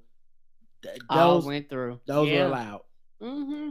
And GLAAD went through and did this report to show that this is what was happening. Yeah, and that's why a lot of the large companies, and this is one reason why, particularly Twitter under Elon Musk, got rid of a lot of shit that used to allow people to comb this shit and get these statistics if they want, because information kind of has always been out there. Mm-hmm. But Elon Musk made it where he was like, oh, if you want this information, you got to pay for it. He was like, why would I pay for it? This is a public site. But it did that so you wouldn't have studies like this that kind of go in and dig and compare. Because, you have people that go, I got the time. We happen to be a place that have the resource. Like, we'll take 3 years to dig through your billions of tweets and all this shit and string shit along to actually figure, this out. And so they purposely do shit and change algorithms consistently so that it's very hard for people to actually just find this information for free. Because I guarantee you, they're going to change something to where it's going to be harder for somebody to go through their algorithm and link and find this information moving forward. Because they don't want you to know. Because when these people put these stories out, people that go, hey, y'all doing this bullshit? Then they got like, yeah, because it's about money for them. It's about interaction for them. They want you on the platform. Just like they want the left being angry, bitch, they want the right being angry too. They don't give a fuck. They want you on the sites as long as possible. They don't care that you're wasting your dad work. They don't care that you're angry. They don't care that you're sad. They don't care that you're depressed. Anything to keep you on the sites. And so it's one of those things where, you have to, that's the reality of it. And you can't just be like, well, my side is the only side. The other side don't matter. No, both sides are on the site. The site don't care. And everything is computer generated, because they're designed by people. So they purposely are designed to actually pick and choose, what's approved and what's not approved. Because somebody has to program it. And then the things that are going through by people, a lot of times we read articles where, these people are like, hey, dog, I need a, mental health because I'm, rejecting all types of violent and porn that actually never gets on the site, type of shit. So you mean the sensors that work for Facebook? Yeah, the physical sensors. Yeah. And when I mean porn, I'm not talking about like regular porn, but like child porn and abusive porn, right? They have to see it to do the job, right? To keep it off of there. So yeah, they're subjected to these images and stuff. But yeah, it's just interesting that as much as people think it's so restrictive, because I guarantee you these conservatives and Republicans still think Facebook is part of the enemy and not allowing them freedom of speech and shit. And then you do one study and you're like, oh, they're saying wild shit on here. And we know how powerful social media is. I mean, Facebook helped shape the narratives that many people blame for stealing the elections in 2016. Mm-hmm. Like, they allowed Facebook groups to go run roughshod with conspiracy theorists and threats and all this other stuff. So 2024, what have we learned? Seems like we're doing the same shit again. Let's see. Conservatives sue California AG, Attorney General, in battle over the name of their anti-trans ballot initiative. A far-right collection of parent groups is suing California Attorney General Rob Bonta for accurately naming an anti-trans rights initiative they're trying to place on the California ballot in November. Parents' right group, the Protect Kids California group, is currently collecting signatures for what they call the Protect Kids of California Act of 2024. The office, which is granted the power to issue official titles and summaries of the initiatives, has renamed the proposal the Restrict Rights of Transgender Youth Initiative. And the Protect Kids people are mad because they like, how you gonna call it what it is? We just want to pass some laws that would make schools notify parents of children asked to identify as a different gender, block trans girls from participating in school sports as their gender, mandate all students participate in activities and use bathrooms and other school facilities consistent with their sex assigned at birth. You gonna call it the Restrict Trans Kids and not the Protect Family Kids? Because that's not we love. It's all good, yummy fun time. Because it's not what it is. Y'all like them false fucking narratives. Yeah, they love whatever. Whenever there's a conservative group, just always assume the name is the opposite of what they're doing. Yes. A Million Moms is Two Dads. Yes, it is. You know, this is always the Protect Families Act is the Attack Families Act. It's never that complicated. Ex-Levi's president launches an anti-trans sports clothing brand called XXXY Athletics. What? The brand advertises itself as its newly launched website is promoting women's sports, going into the subject of transgender inclusion by saying men and women are different. It's just a fact. The site goes on to suggest that those born with XY chromosomes have an innate biological advantage in sports, something without academic consensus. Before continuing, it is simply unfair and dangerous times to allow males to compete with girls in women's sports. They conclude by saying, we'll be here defending the truth and women and girls until that happens. I think the biggest telling thing of this, I always have to remind people, this is not happening. Like this invasion of women's sports where it's just this broad sweeping. We take a couple of cases throughout the country and act like this is some sort of like huge attack on women's sports. No. And that people are just transitioning so they can go from being a bad male athlete to a good female athlete. And that's what being transgender as a woman is all about. Right, that's not true. Most people, like everybody, they're trying to live their lives. They're like, just leave me the fuck alone. Can't I just live my life? Yeah, and it's always seen as we're protecting these girls in this underlying, like from sexual assault because they're gonna get raped by the trans people. That's part of it too. It's once again a conservative boogeyman. It draws people in. It gets people riled up. Because it's an issue that seems very like simple and straightforward, and you're like, yeah, I agree with that. Here's what I wonder: who the fuck gonna buy this shit? Ain't that the question? Are people really gonna buy these athletic clothes to like XXYZ? How many? I'm not buying that. Maybe I'm wrong, but how many people can possibly be in the? Because I was imagining you only buy this to signal that you're anti-trans. Like, right? Who? Why else would you? The other people already have athletic clothes. So like it's probably a lot more stylish too. Yeah, like this is like if My Pillow came and Make America Great Again red, and you're like, oh no, you didn't buy that My Pillow because it's the most comfortable pillow on the market.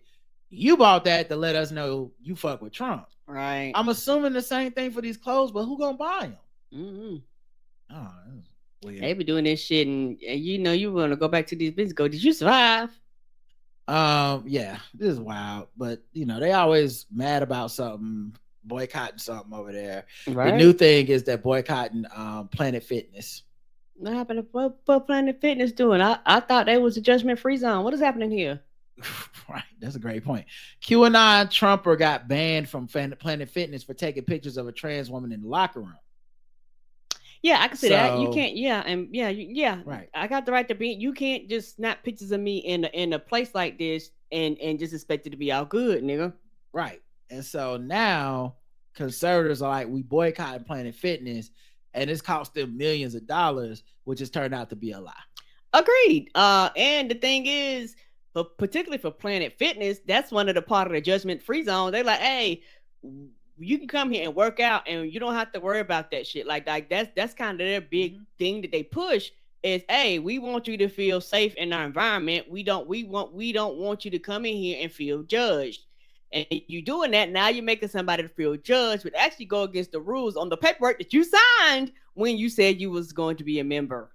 Chaya Raichik, the Lives of TikTok woman, posted that the gym was going to lose. The gym had lost $400 million in value, calling it a bloodbath. There's no proof either of the boycott or its alleged financial harm to the gym. In fact, Planet Fitness has stood by its trans-inclusive policies and LGBTQ plus support for years, despite right-wing backlash. So here's what it reminds me of, though. This is not just a right-wing phenomenon. This is everybody. Social media is kind of scary for the fact that you can confirmation bias is a lot of it works on confirmation bias, and I know people who think they've cost Starbucks millions of dollars boycotting to promote free Palestine. I've never seen proof of this other than people saying it on social media. I'm not saying you shouldn't want that. I'm saying it's our confirmation biases lead to us being hacked. And so they'll be like, they're only saying this because Starbucks is losing billions of dollars. And I'm like, we don't have any evidence of that. And I felt the same way about the NFL boycott. Like, it goes back to like whatever side where the NFL is losing a bunch of money, and it's because conservatives are sick of people taking knees. And then what are we saying? No, it's because black people ain't watching no more because of Kaepernick. Y'all didn't treat him right. And turns out they're making more money than ever. So none of it's true, and no one should be able to really no one can take any solace in knowing the reason any of it's happening. And I wonder how much of that is like this, where we're not in a conservative information silo. Right. So we read this and go, well, obviously not. That's ridiculous. They're not going to go out of business tomorrow. Meanwhile, our side does say shit, but it's just different companies. Yeah, it's just different companies, and we make up a lot of fake shit too and run with the shit like it's fact. We ain't no journalism tested it. Ain't nobody checked their stocks and bonds or their company value to be sure that it actually dropped. We just want it to be true, right? But I don't think it's either. Both sides are playing by those rules. All right, that's LGBTQ news. You knew it was gonna be hard and bad, but and I always feel conflicted about this time of year because it's like, it's not for me to say what people should want, but trans visibility feels like the bare minimum of a celebration. It's like, you exist and we are acknowledging that you exist today. But it's one thing, and it is brave to be visible, and it is brave. Like, it's not against the trans community, but it's like, we as a society, that to me, it's like if you said instead of Black History Month, it was Black Visibility Month. I'm like, the problem isn't I'm visible when I leave the house. Ain't that the truth? That's the smallest acknowledgement you can give somebody is we see you. It's sad we're in a state in a society where it's a radical point of view. But we really are at the like bottom of the barrel with this acknowledgement. And I don't ever want to downplay the visibility and whatnot, but it just feels weird to me that this is where I guess this is where we're still at, is visibility and not equality. All right. Not, advocacy, not we're still stuck at, oh, it's some trans people over there. Here's a picture of some trans people. That's where we're stuck right now. And part of that feels like if we was really about that life, we get all these motherfucking bigots off the ballot. Yes. And we wouldn't even allow people who clearly don't even have a plan to govern in any other way than to be bigots. They wouldn't even be feasible candidates, but yet we don't care. All right, sorry to end on that down note, but that's what it made me think about. All right, let's get into something a little more fun. Let's do some guess the race. What time is it?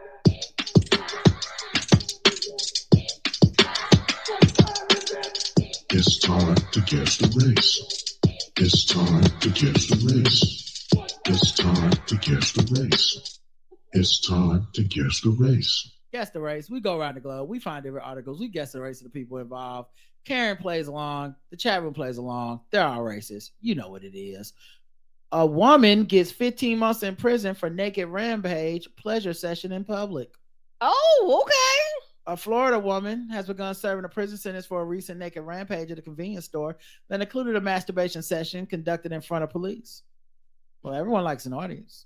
Apparently so. Celia Barrett, 35, pleaded guilty earlier this month to a variety of criminal charges stemming from her unclothed antics at a racetrack convenience store in late January. She was sentenced to 15 months in state prison after copping to a great aggravated assault, a felony, and 4 misdemeanors, including exposure of sexual organs and disorderly intoxication. Following her sentencing, she was transferred to the county jail. Let's see, AI alleged by police. What does that mean? I don't even know what AI means. Alleged by police, a drunken Barrett. I guess. Maybe we should say it's alleged. Anyway, a drunken Barrett threatened workers at racetrack in St. Petersburg with sharp-edged vegetable peeler. Oh shit! Now that sounds like a euphemism for masturbating. I'm gonna peel these potatoes. Them vegetable peelers are tough. I heard of flicking the bean, but I mean, not this. This is ridiculous. Yeah, so she threatened them with the vegetable peeler, destroyed merchandise. Also, the defendant, prior to being taken into custody, began masturbating in front of the deputies while still inside the store. In addition to the prison term, she's previously served time for battery and marijuana possession. She was ordered to pay fines, fees, and court costs, totaling $1,100. Yeah, what about the pain and suffering of the people that work there? Come on. You know, that's a lot. Anyway, guess the race. What's her name again? Her name is Celia Barrett. White. Karen says white. Let's check the chat room. Not a Florida woman. White, says Joe. Florida white. Says Nerdy the Sensei. White, says Trey. Everyone's going white on this one so far. All right. Well, it looks like people think it's white. Black sounding name, says Romy, but does you mean white or are you saying she's black? What are you trying to say? You got to pick one. You can't just, it's against the race, not make an observation. Gonna be reading her Trump Bible while serving her time. Okay, I'm going, that sounds white to me. Mm-hmm. Correct answer is white.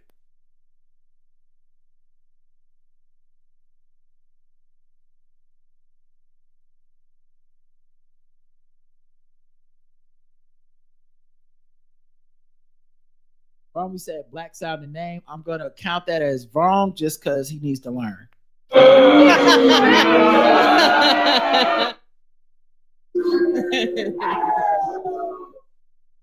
It's not a game. Don't play around with me, Romy. Fucking up the science. Yeah. And here's her picture.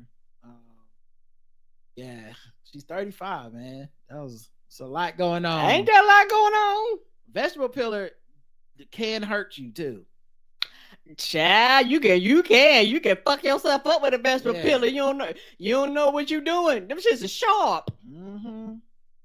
All right, let's do another one. A Street View driver cops to felony for police chase. The Google Street View driver who led police on a 120-mile-per-hour car chase. Damn, ain't them the people that just go around and map the houses and shit? Yes. Before crashing the car into an Indiana creek, has pleaded guilty to a felony charge for trying to flee from law enforcement.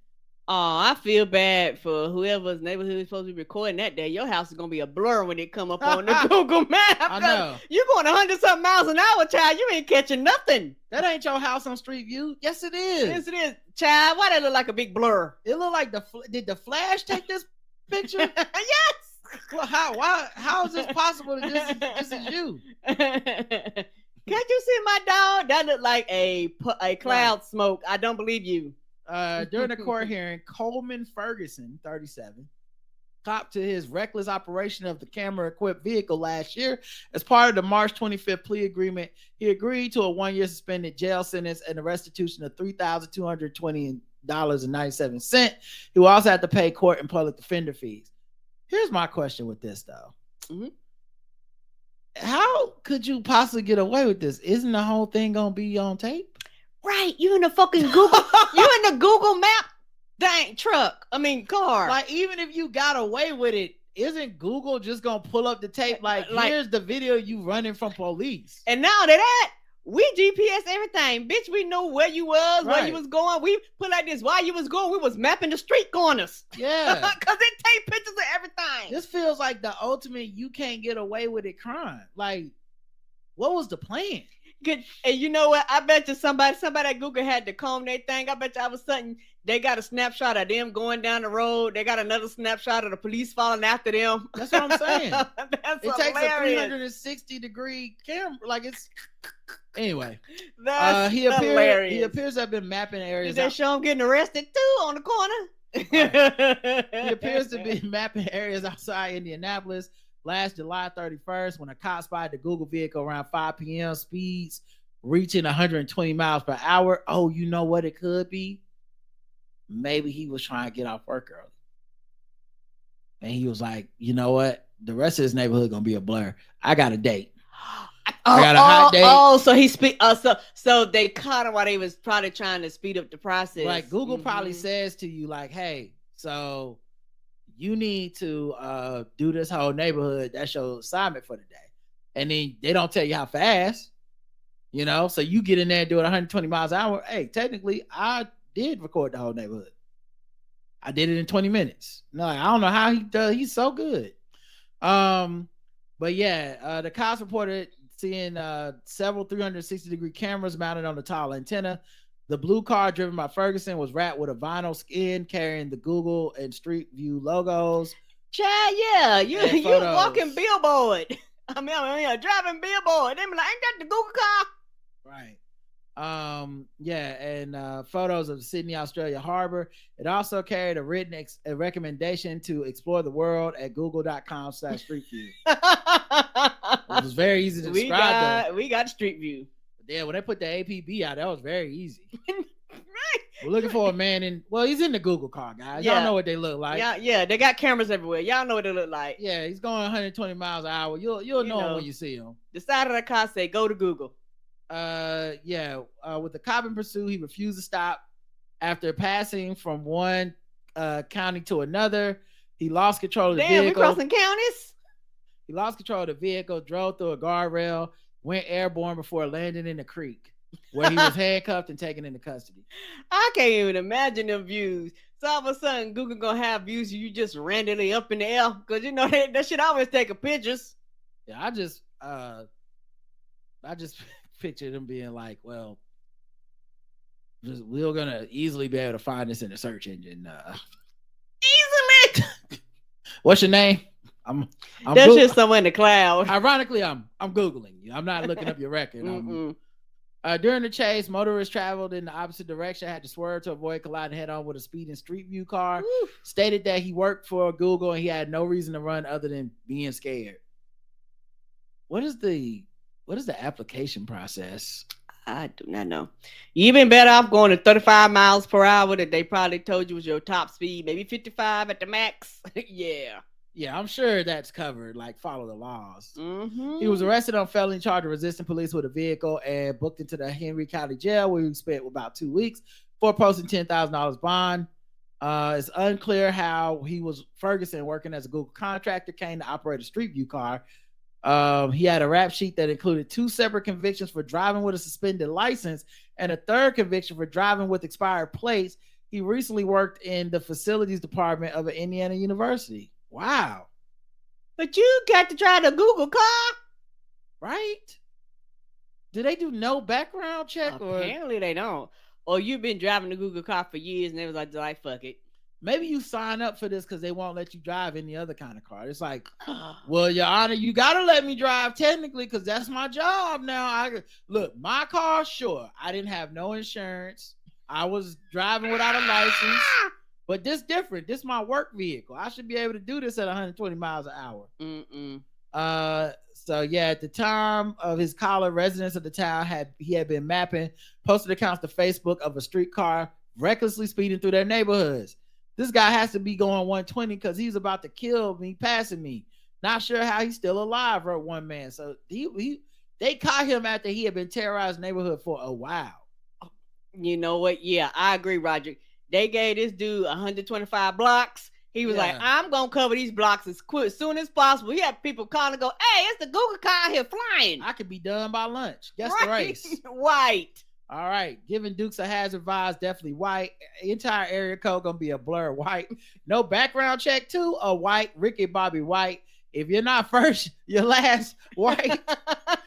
Testing the new Google Maps speed drift feature, white. White all. The correct answer is everyone said white.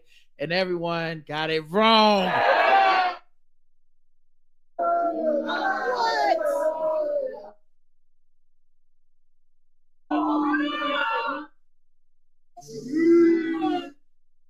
That's him, Coleman Ferguson, a brother with dreads. You look so disappointed. I am. My reaction is sad, angry, and disappointed. Yeah, you look a little let down from this brother. I am. What is happening here? My reaction is angry, sad, and disappointed. Me and you, white girl, little white girl, is the same. I was rooting for you. We were all rooting for you. How dare you? All right. Well, Karen, you're now 1-1. So we go to the bonus round. Double the racism, double the points. Or triple the racism, triple points. Triple the points. Triple the points. Triple the points. Triple the points. Triple the race. Triple the points. Triple the points. Triple the points. Triple the points. Triple the points. Triple the race. That's right. Triple the points, triple the race. Karen is now 1-1. Let's see if she can end her birthday with a W. I'm gonna try. Exotic dancer stabbed fellow stripper 10 to 15 times in Miami Beach hotel room. Woo! Yeah, my question is, why does only one of them get to be exotic dancer? It said exotic dancer stabs fellow stripper. Why not exotic dancer stabs? Anyway, an exotic dancer from Tennessee was arrested after police said she stabbed a fellow stripper multiple times in a Miami Beach hotel room.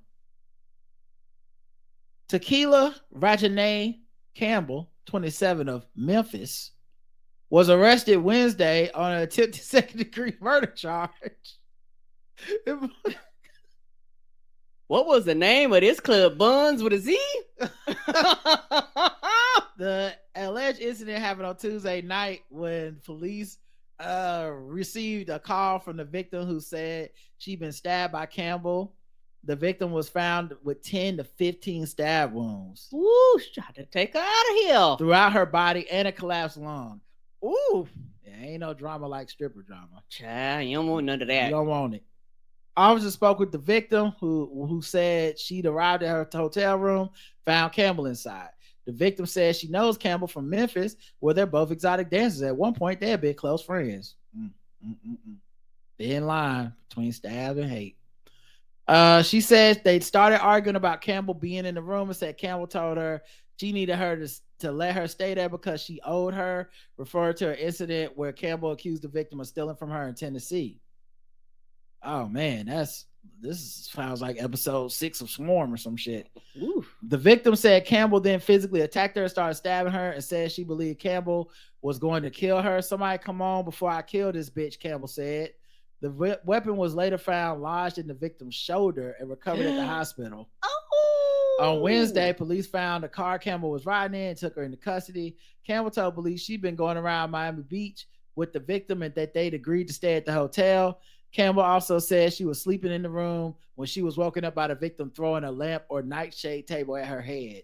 I don't believe you, man. She said she grabbed an object she believed to be a comb or hair accessory and started swinging her arms at the victim, but denied stabbing the victim. This is not a well thought out defense. No, this is not. There is a difference between a comb and what you stabbed them with, and yeah, dog. I have something lodged in my shoulder. You did that, ma'am. I thought I just was hitting you with a comb that made you bleed 17 times. I didn't know. You know what? That's a strong ass. What's that strong? What that comb made out of? Steel? Right. You might get an advertisement for whatever comb company. Come on, that's the best comb ever. Campbell was arrested, booked in the jail. Jail. She appeared in court. She was ordered held without bond. Guessed the race of Tequila Rajani Campbell. Tequila Rajani Campbell of Memphis. Black. Got a drink named after you. Karen's going with black. Tequila or Tequila Black. P Valley Black. So many baby hairs. Everybody black. Oh no, black, that's hilarious. Says Karen with 2 R's. The correct answer is, seemed like everyone said the same thing. Mm-hmm. Correct answer is black.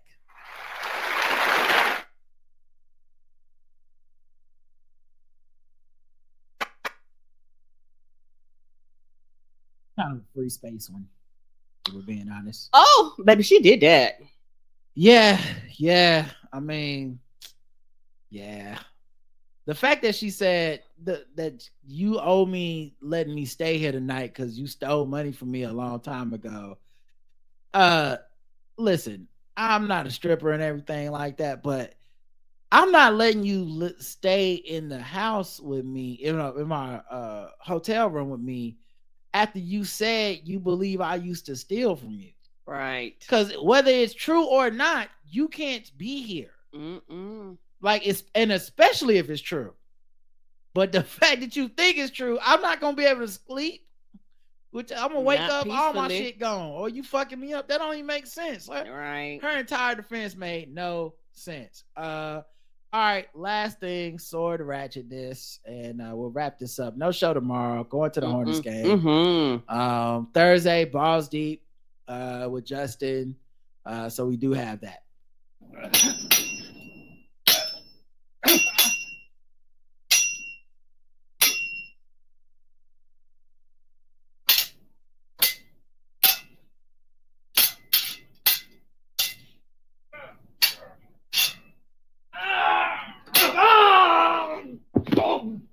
Oh, and programming note also, if you're a spoiled movie review fan, I have a latest review I did with JL Covan of Roadhouse, the new Jake Gyllenhaal version. Roadhouse. And I love to pat myself on the back and everything like that because I love the work we do. But I think one of the funniest reviews I've ever done with somebody. It was hilarious. It was so funny and so good. JL is so funny. If you're on on our premium feed, it's already out there, and it'll be on the Spoiled Movie Review feed. I'm sure at some point too. If you just you can follow our public Spoiled Movie Review feed, which is the Blackout to Spoiled Movie Reviews, and those reviews come out about a month later after we normally do the review. But yeah, man, such a funny episode. He was the perfect person to do it with. Man with samurai sword charged with family violence. A man accused of wielding a samurai sword while threatening relatives was charged with 2 counts of family violence Monday. During the hearing Monday, Judge Jonathan R. Kwan dismissed the misdemeanor charges without prejudice, meaning the prosecutors may refile them in the future. At 12:39 a.m. Sunday, police were called to Mongmon Tato Mike's home, where a family member reported that Sinisan Saramiya, 41, had a samurai sword and was threatening to cut off someone's head if they bothered him. Another family member reported being afraid of Saramiya, who has a previous conviction for family violence. The relatives directed the police to the sword, where they confiscated it. Family members told police he becomes violent when he drinks. Police noted he smelled of alcohol. Well, I'll tell you this much. Get the alcohol and the swords out the crib.